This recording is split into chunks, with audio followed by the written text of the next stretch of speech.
Mr. Jason Whitlock, I got a lot to talk to you about today, but let me just start with, you're voting? Yes, I'm voting. I've registered here in Tennessee, and I will be casting a vote for Donald Trump. Okay, so this is a big deal, and we've talked about this for years, and there have been really important elections. Why did you never vote? Because I've never believed that politics really solve any problems. That I always felt like, there's no political solutions to spiritual problems. Yes. I still believe that, but I do believe the stakes and the consequences of this election and one particular issue that's just near and dear to my heart. If anybody has followed me for any period of time, on January 6th, 2021, I was defending them on January 6th. I didn't wait till the 7th or the 8th or the 9th or a year later. I felt like those people were justified in their actions. My instinct said they'd been set up and there were agitators and that this was being overblown and calling this an insurrection. And I just, Ashley Babbitt being murdered for no reason. And the only way to provide those people that they have put underneath prison, the only way to provide relief to them is if Donald Trump gets reelected and pardons them. And so it's easier for me to see the consequences and or benefits in this election. And I could go on with all the other things that the left are doing that bother me, but I don't. Sometimes I question whether are the Republicans in on some of this other stuff that the left is doing. As it relates, you think? As it relates to getting January 6th people out of these dungeons, Trump can, should, I hope will do it, and I can't sit on the sidelines and say I did nothing when when I have an opportunity to do something.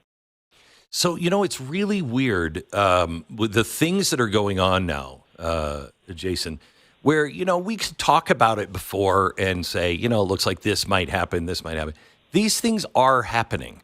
I mean, the way they're coming after Elon Musk all over the world now in a coordinated effort is a little terrifying, don't you think? It's terrifying, but I tend to look at it more of it's inspiring because that would be part two of this guy has pushed all of his chips into the middle of the table. He's Elon Musk. He's made himself an assassination candidate, a career, financial suicide candidate.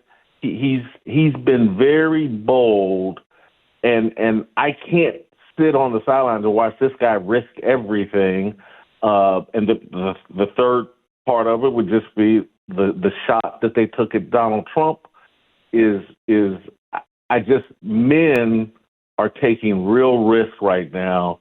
And for me to say, hey, it's not even worth my time to register to vote and vote, I would be a coward, a hypocrite, and worthy of, disparagement. Wow, good for you. What do you think's going to happen with the jail time? If I think it's the 16th, the judge in New York has to decide, what his sentence is. If they put him in jail, Jason, how do you think that's going to play out? I think it's going to inspire more of us. I think that, I'll be praying for President Trump. But I just think it's just pushing more and more chips into the middle of the table and making conflict more and more inevitable. I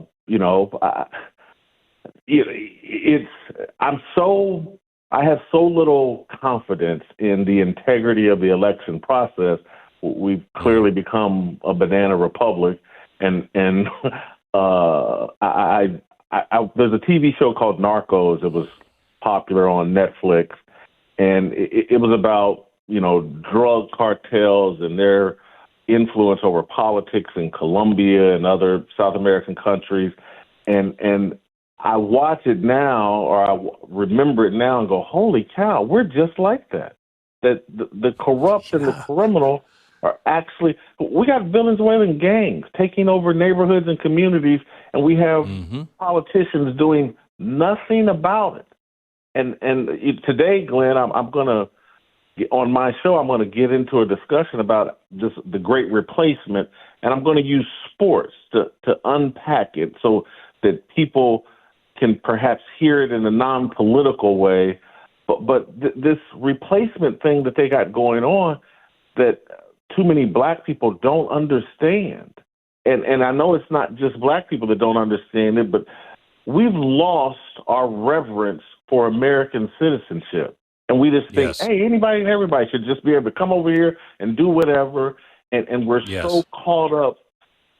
We've lost sight of like religion, shared values based on religious beliefs, shared value based on our geography, shared values based on our language. That's our identity, not this other, who you have sex with, how you have sex, what skin color you're. Those things are irrelevant. Your language, your geography, and the values from your religion, that's what should be tying us together. But we don't care. Everybody, this whole people of color thing. Show me in the history of the world where people have accomplished something great, magnificent, healthy based off of shared skin color. No, it's shared values. It's shared language. It's shared geography. And we're just throwing it all away and just, hey, just let any and everybody in here. And if they're from Somalia and they practice some other form of religion, that's fine. That's great. And if there's some other skin color, that diversity is our strength. Shared values had been our strength, and we have to get back to that, or we're all throwing away our safety.